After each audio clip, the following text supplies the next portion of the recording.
Hello friends, welcome to Saumya learning. आपका Saumya learning में बहुत बहुत स्वागत है। दोस्तों, आज का ये वीडियो एक इंट्रोडक्शन वीडियो है। इस वीडियो में हम क्लास 7th NCERT मैथ्स का चैप्टर 11 पेरीमीटर एंड एरिया पढ़ेंगे। तो चलिए हम लोग चैप्टर 11 का ये इंट्रोडक्शन वीडियो शुरू करते हैं। तो जैसे इस चैप्टर का नाम हमें सजेस्ट करता है कि इस चैप्टर में हम पेरीमीटर और एरिया के बारे में पढ़ने वाले हैं। पेरीमीटर और एरिया हम लोग पिछली क्लासेस में कई बार पढ़ चुके हैं, लेकिन इस बार ये चैप्टर वापस आया है कुछ नए टर्म्स को लेकर। तो चलिए सबसे पहले देखते हैं कि पेरीमीटर और एरिया होता क्या है। Perimeter, the distance around a closed figure is the perimeter. मतलब अगर एक आपको फिगर दिया गया है तो उसके चारों तरफ का जो लेंथ होगा, जो उसकी बाउंड्री होगी, उस बाउंड्री का जो टोटल लेंथ होगा उसी को हम पेरीमीटर कहते हैं। तो चलिए अब हम लोग देखते हैं कि एरिया क्या होता है। Area, the region occupied by a closed figure is known as its area. यानी कि अगर आपको एक फिगर दिया हुआ है तो उस फिगर ने जितना रीजन ऑक्यूपाई किया है उसी रीजन को हम उस फिगर का एरिया कहते हैं। अब यहाँ तक हमें सब कुछ क्लियर है। अब चलिए हम लोग बढ़ते हैं पेरीमीटर ऑफ अ स्क्वायर।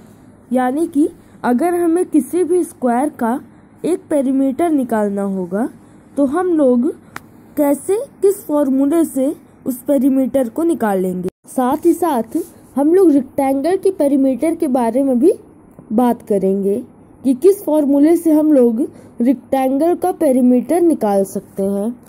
तो चलिए सबसे पहले हम लोग पेरीमीटर ऑफ अ स्क्वायर देखते हैं। Perimeter of a square is equal to 4 into side.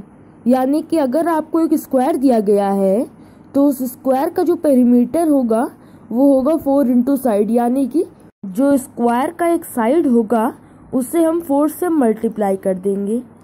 अब पता करते हैं कि ये फॉर्मूला क्यों बनाया गया है।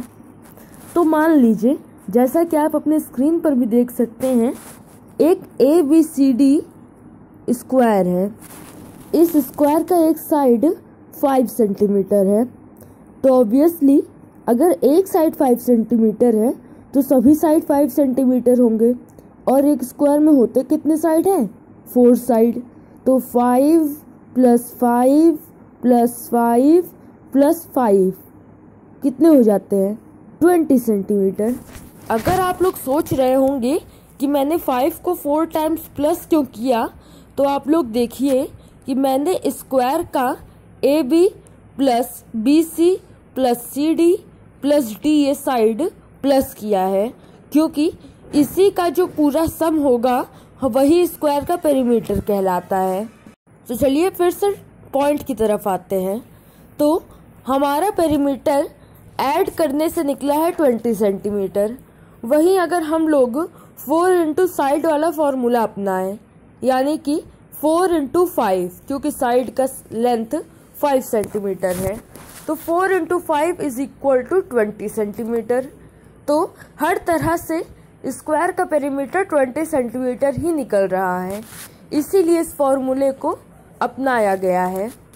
अब चलिए देखते हैं कि रेक्टेंगल का पेरीमीटर क्या होता है। So perimeter of a rectangle is equal to 2 into L + B। यानी कि हम सबसे पहले रेक्टेंगल की लेंथ और ब्रेड्थ को ऐड कर देंगे और फिर जो सम आएगा उसको हम 2 से मल्टीप्लाई कर देंगे। उसके बाद जो प्रोडक्ट आएगा वही रेक्टेंगल का पेरीमीटर होगा। तो अब आप अपनी स्क्रीन पर एक रेक्टेंगल देख सकते हैं PQRS। इस रेक्टेंगल में मान लीजिए, एज्यूम करिए कि PQ की वैल्यू 5 सेंटीमीटर है, तो RS की वैल्यू भी 5 सेंटीमीटर होगी।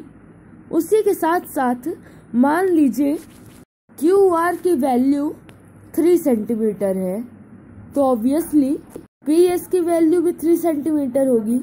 तो अब चलिए हम लोग पेरीमीटर निकालने के लिए सारे साइड्स का सम देखते हैं। सारे साइड्स का सम होगा 5 plus 3 plus 5 plus 3 5 is equal to 5 plus 5 plus 3 plus 3 is equal to 10 plus 6 is equal to 16 centimetre. अब चलिए हम लोग जो हमें पहले फॉर्मूला बताया गया है उस फॉर्मूले को अपनाकर पेरीमीटर निकालते हैं। तो वो फॉर्मूला था 2 into L plus B means सबसे पहले हम लोग एल प्लस बी कर लेते हैं। तो लेंथ है 5 सेंटीमीटर और ब्रेड्थ है 3 सेंटीमीटर।